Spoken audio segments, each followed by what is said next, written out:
Ankush. In this video, I am going to teach about TCP/IP protocol suite.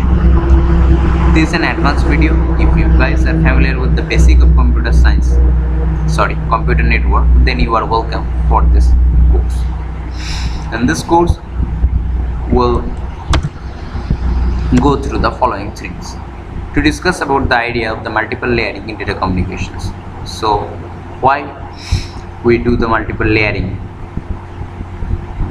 Actually, it helps in abstraction, okay, and through the abstraction we control the complexity. So to control the complexity, we introduce the concept of multiple layerings, and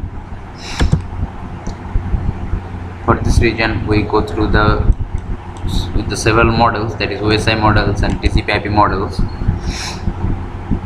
So we'll discuss about the TCP/IP models and its architecture, and show the interface between two layers. We'll briefly discuss about the function of each layer in OSI model. To introduce TCP/IP protocol suite, compare its layer with ones in OSI model. So in this, we'll compare TCP/IP model with the OSI model to show the functionality of each layer in the TCP/IP protocol with some example, and to discuss the addressing mechanism used in some layer of the TCP/IP protocol suite for delivery of a message from source to destinations. So the whole PPT is divided into 4 sections, that is protocol layers, OSI models, TCP/IP protocol suite, that is TCP/IP models, and addressing. First, protocol layers. In chapter 1 we discuss about what is protocol. Protocol is a set of rules, and it is required when two entities need to communicate. In the previous video I have told you how you can apply the analogy of mail sending to your friends. So when we communicate with each other, the communication is not simple. We may divide the complex tasks, the communication, into several layers, and we abstract the thing from one layer to another layer, and through the layer concept we manage the complexity by abstractions. In this case, we may need several protocols, one for each layer. Let us use a scenario, the communication in which the role of protocols layering may be better understood. We use 2 examples. In the first example, the communication is so simple that it can occur in only one layer.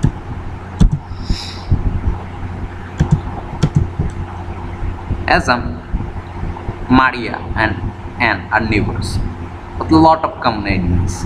However, Maria speaks only Spanish and Anne speaks only English. Since both have learned the sign language in their childhood, they enjoyed meeting in a couple of days per week and exchange their ideas through signs. That is, they move their hands and move their body and show gesture, and by means of that they communicate with each other. Occasionally they also use a bilingual direct dictionary, okay. So they use Spanish to English dictionary and English to Spanish dictionary. Communication is face to face, happens in only one layer, as shown in figure 2.1. So in layer 1 Maria is here, and layer 1 Anne is here, and they communicate by means of signs. Now as on that, Anne has to move to another town because of her job.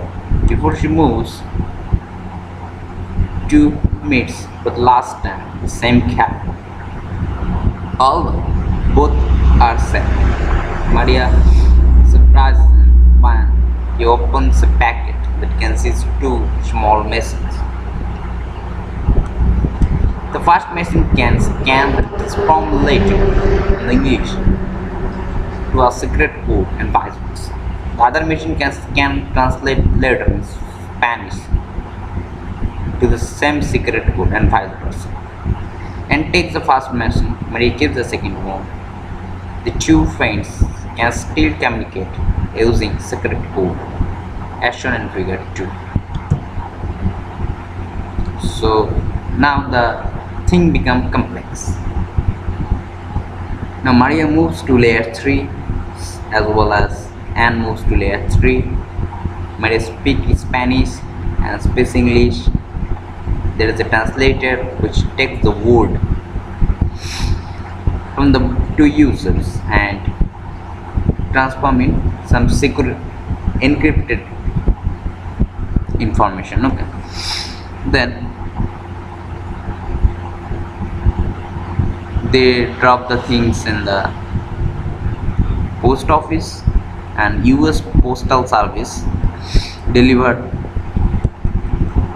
the post or mail to the another post office, and from that post office they convert the encrypted information to their desired language. So this is the scenario when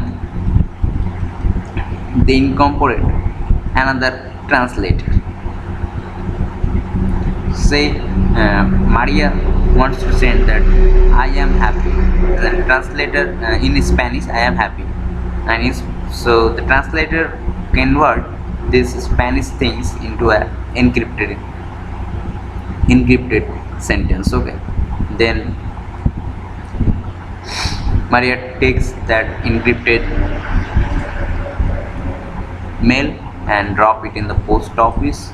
US postal service delivered the post mail to Anna's nearest post office, and Anna take that mail, pass it through the translator and get the English meaning of that. So this is the complex thing. So the OSI model in international standard organizations ISO have made this model. Actually, it is established in 1947 by a multinational body named ISO. Almost 3/4 of the countries in the world are represented in the ISO, and ISO standards covers all spectrum network communications, open system interconnections model. It was first introduced in the late 1970s. Now, layered architecture, layer-to-layer communications, encapsulations, layers in OSI model, summary of OSI model. This is a topic that will be discussed in these sections. So first, let's make a note. ISO is an organization but OSI is a model. So ISO is the organization. If we reverse the word ISO, you get OSI, but OSI is a model, and ISO standardized OSI. The second thing is that in OSI model there is 7 layers: application presentation, session transport, network data link, and physical. From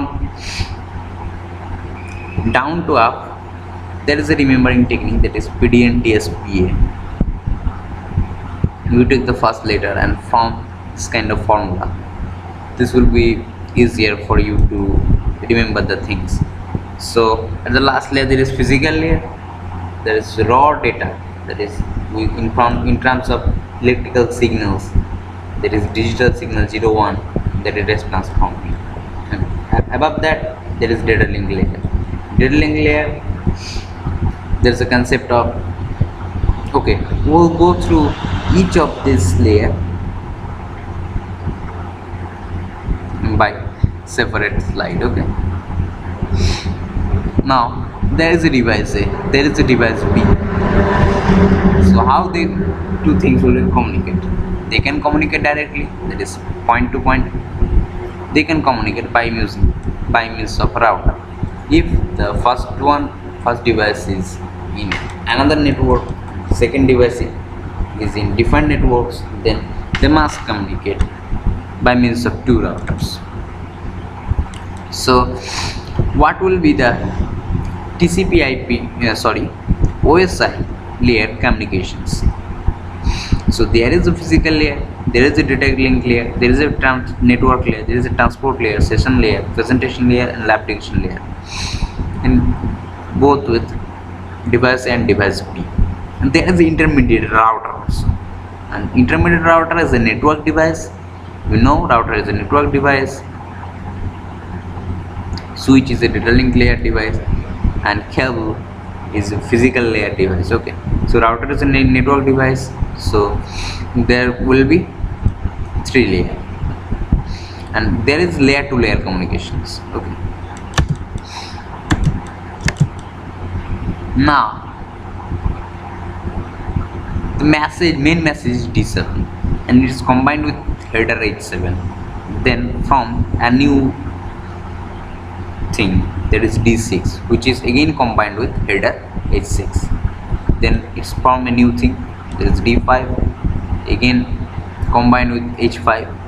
So the main message D7, which is in application layer, combined with the header H7, and this thing passed to the next layer, that is presentation layer, and from a new source of information, that is D6, and again combined with headers, and this thing goes on, and finally we will get a stream of bits with header H1, and this thing is go by means of layer 1 device, that is say RJ45 connectors, cables. Okay, and by means of cables these raw things go, and it is again defolding. Okay, it is again defolding. If you guys go through the system programming, you know operating system, there is some concept of marshalling, and this is kind of marshalling.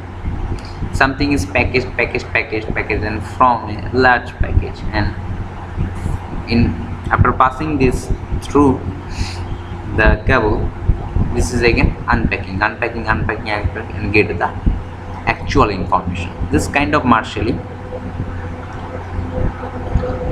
that will learn in system programming, that is remote procedure called RPC. If you guys know about RPC, this concept is same as RPC. Now physical layer is responsible for moving individual bits, that is raw informations, from one node to next. Now this is the 7th layer. We will go through each of the layer. So you know physical layer is for transmitting bit over a medium, say over a cable or over air, that is wireless medium. Okay, the data link layer is to organize the bit.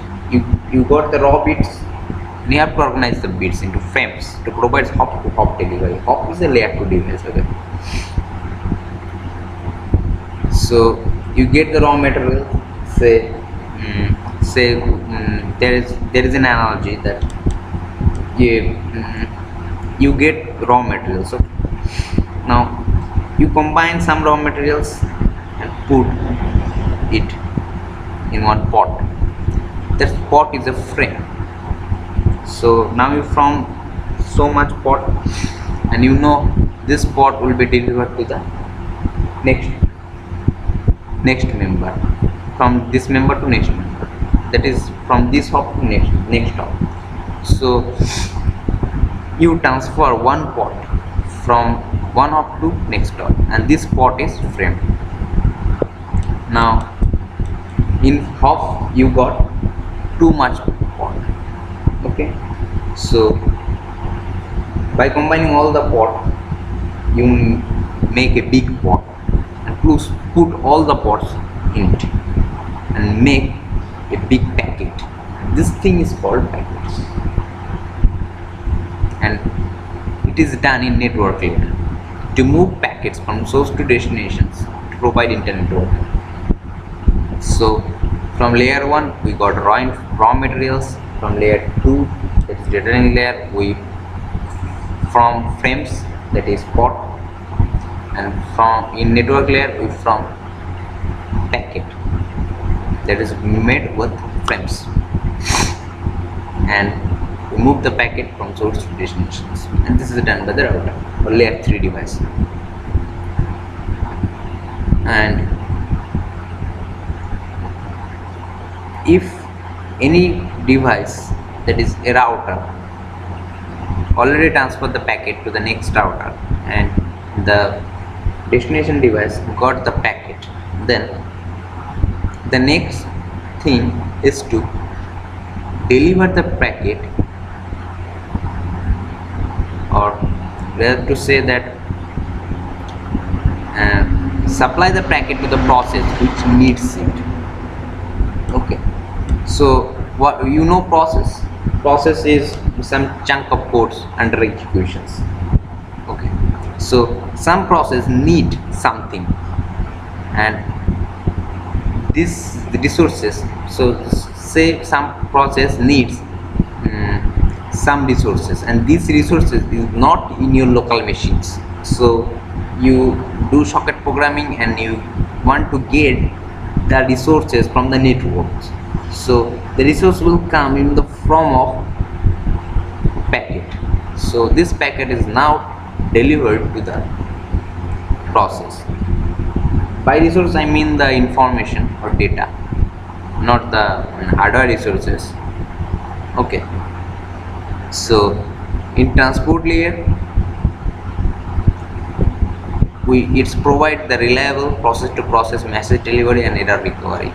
So transport layer do these things. In session layer, establish the sessions, terminate session, manage sessions. Presentation layer, it is encrypt, decrypt, this kind of things. And application layer, we get the raw informations, we get the neat informations, and here user, actually in application layer there is user. Okay, so user actually sits in application layer and he access the network resources by means of application layer. Now TCP/IP protocol suite. So TCP/IP protocol suite is developed prior to the OSI model, so it is old. Therefore the layer of the TCP/IP protocol suite do not match exactly with those of the OSI model. Original TCP/IP protocol suite was defined as a 4 software layer built upon the hardware. Today TCP/IP protocol suite or model is thought as a 5-layer model with layer named as similar to OSI model. Figure 2.7 shows both configurations. Now in this section we'll go through these two things, the comparison between OSI models and the TCP/IP models, and layers in TCP/IP protocol suites. So original layer is application layer, transport layer, internet layer, and network interface. So if you compare that, you will easily understand that the application layer is combined with 3 layers: session layer, transport layer, session layer, presentation layer, and application layer. Transport layer is there, internet layer is there, and the network interface is combined with data link layer and physical layer. So actually there are 4 layers in the TCP/IP protocol suite that are derived prior to the OSI model, but due to the complexity they break down the network interface into 2 different layers. There is network data link layer and physical layer. So in the book they use 5-layer concept: application layer, transport layer, network layer, data link layer, and physical layer. Physical layer is nothing but hardware device. Okay, so there is a comparison, I have told that, and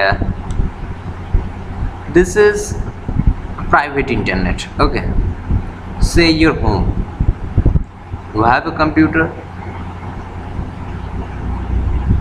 at room 1, you have another computer at room 2, and you have printer in another room, say AC in another room. So a computer is connected through a bus that is directly connected to a router. Say in link 2 there is AC, and which is also connected through a bus. Link 3 there is say televisions directly connected through LAN, directly connected through the cables, okay, through the bus, say. And link 5, say there is a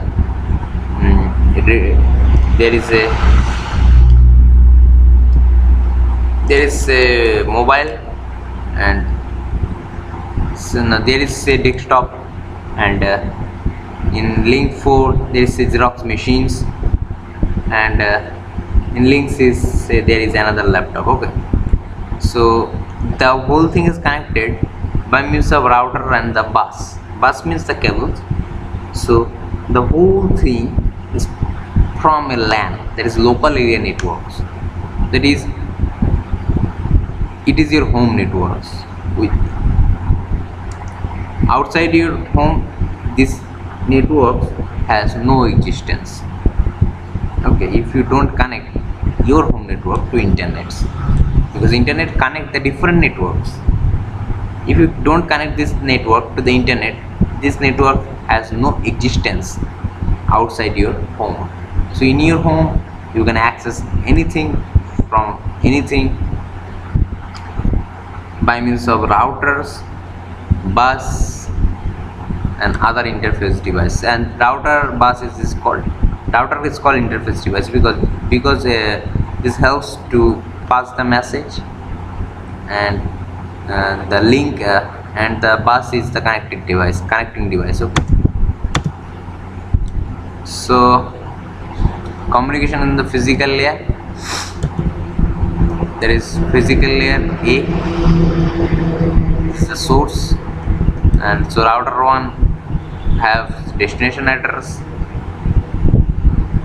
okay, and router 3 has destination address, router 4 has destination address. Similarly, router 1 has a destination address, a source address A, router 1 has a destination address at 3 and 2.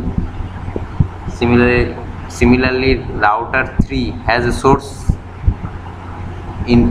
address as router 1, and router 3 has a destination address as router 4. And finally, this goes that way, this goes that way, and the information goes that way, okay. So need to make a note that the unit of communications at the physical layer is the bit. Now data link layer. Data link layer is that physical layer, and data link layer. Data link layer is that you have informations like this header and header ED2, and you have frame, okay, which is a collection of bits. So you pass the frame like that, okay. So notice that the unit of communication, the data link layer is frame. So you pass a whole frame, not individual bits, okay. Now in network layer, the unit of communication is packet. You pass a whole packet. SD3 S3, okay.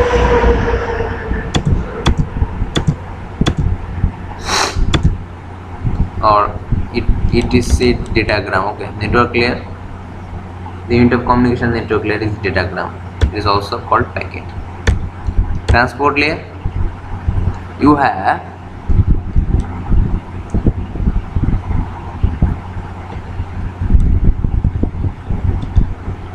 segment. So with the by means of packet, you form segment, and you transfer the segment from source to destination via some intermediate routers. In communication layer and the above layer and application layer, you pass the whole information, that is message, by means of what I have told, segment. You form a message, okay, and send the message through the application layer, through the intermediate routers, okay.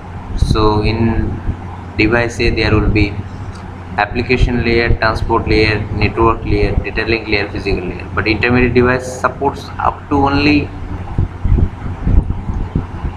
layer 3. So there will be layer 3 communication, layer 3 communications, and from here it will go to application layer, okay. So note is that the unit of communications in the application layer is message. So we got the unit of communication in all 5 layers. First one is bit, second one is frame, third one is packet, fourth one is segment, fifth one is message. So 4 level of the addresses used in the internet employing TCP/IP protocols. So there is 4 level of address. It's called physical address, logical address, port address, application specific address. Each address is related to one layer of the protocol, of the TCP/IP architecture. Physical address is related to the physical layer, or say network interface layer. Logical address is network layer. Port address is the transport layer, and application specific address deals with the application layer. In figure 2.16, a node with a physical address 10 sends a frame to a node with physical address 87. The two nodes are connected by link. At the data link layer, this frame contains physical link addresses in the header. These are only the addresses needed. The rest of the header contains other information needed at this level. As the figure shows, the computer with the physical layer 10 is the sender, and the computer with the physical layer 87 is the receiver. The data link layer at the sender receives the data from the upper layer.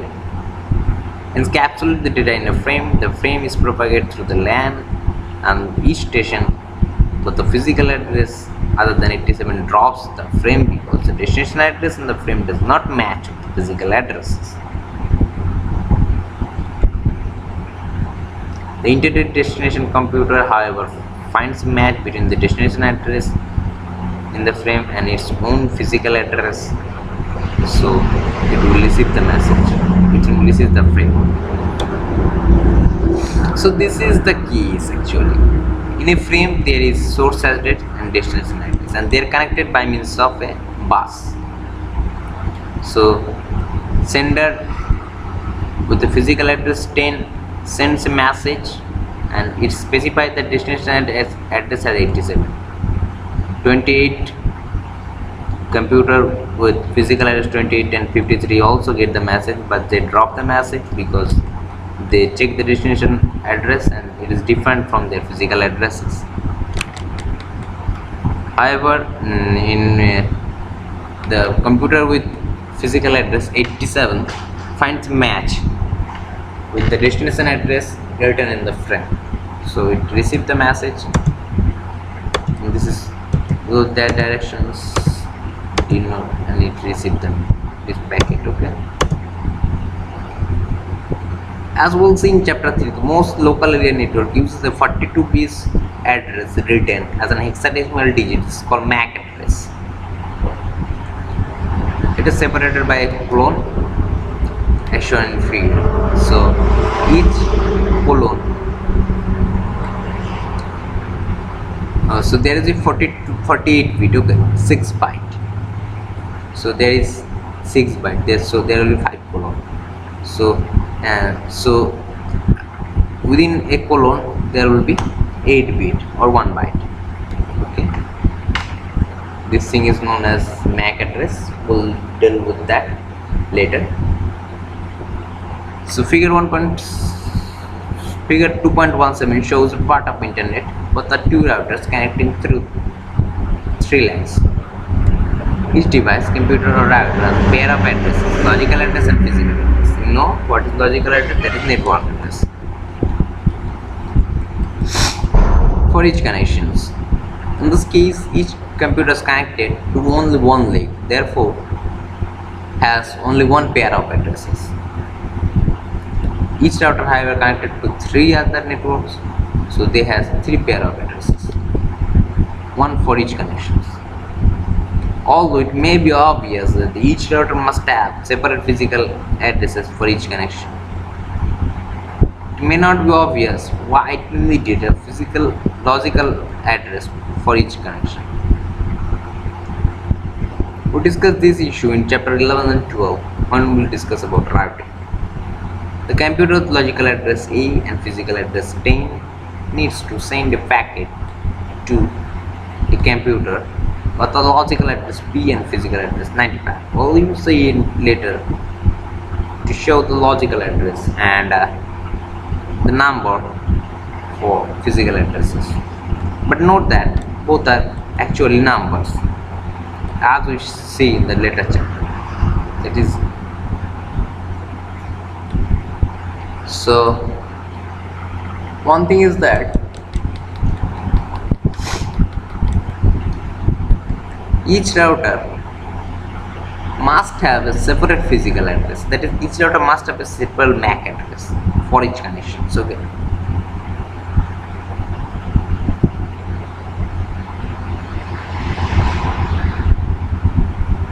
But they can use same logical address for each connection. So let's see the picture and understand its detail.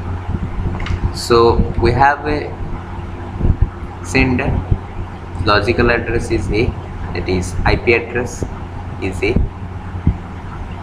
and physical address, that is MAC address, is 10. So this is connected through a bus, through a router, and the bus is connected to a router. Router has a MAC address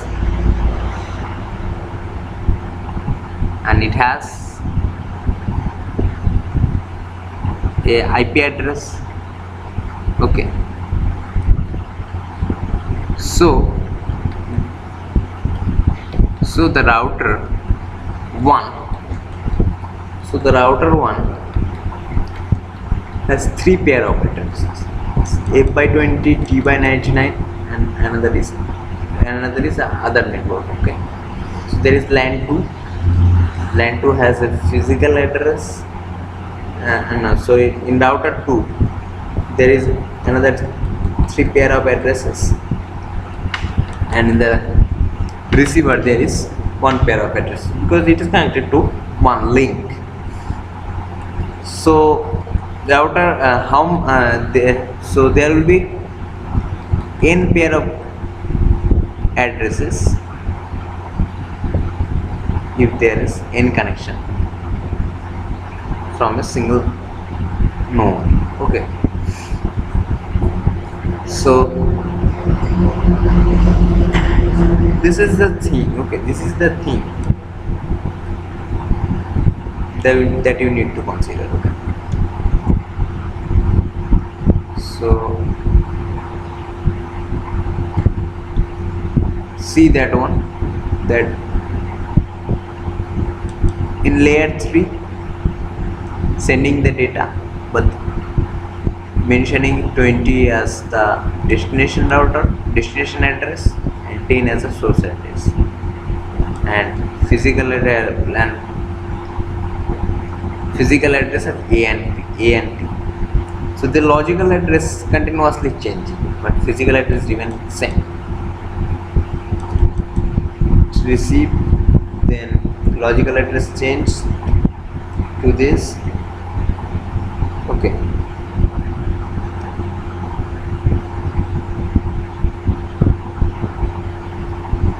and physical address change every time. logical address is 7. C. Logical address is A, physical address is 10. So logical address is fixed, IP address is fixed. So you need to send the message from IPA to IPB.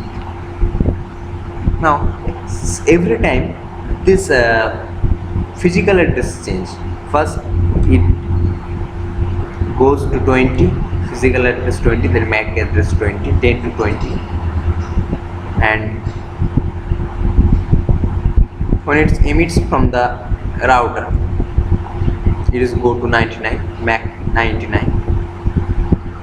Okay, MAC 99. Sorry, from MAC 99 it is go to MAC 33. Okay, and from 33, the thing is that it emits from 66 and go to MAC 95. But the logical address, that is IP address, is fixed throughout the cases. So note is that the physical address will change from hop to hop, but the logical address remains the same.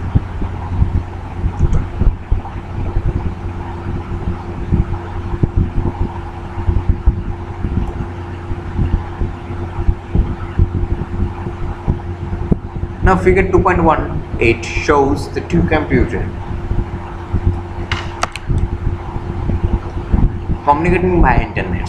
The sending computer is running 3 processes at this time with port address ABC. The receiving computer is running 2 processes at this time with the port address JK. The process A and sending computer needs to communicate with process J in the receiving computer. Note that although both the computers are using the same applications, FTP, for example, there is file transfer protocol, port address are different because one is a client computer's, other is a server program. So we'll see this in chapter 17. So there is a server, a sender, and there is a receiver. Okay, and they communicate through internet. So what is the thing is that from sender A, the data, that is the application program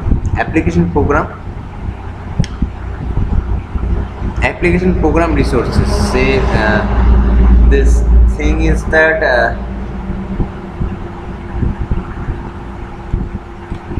application port. Okay, application port address is given ABC. So for FTP this will be 21, for SMTP this will be 25.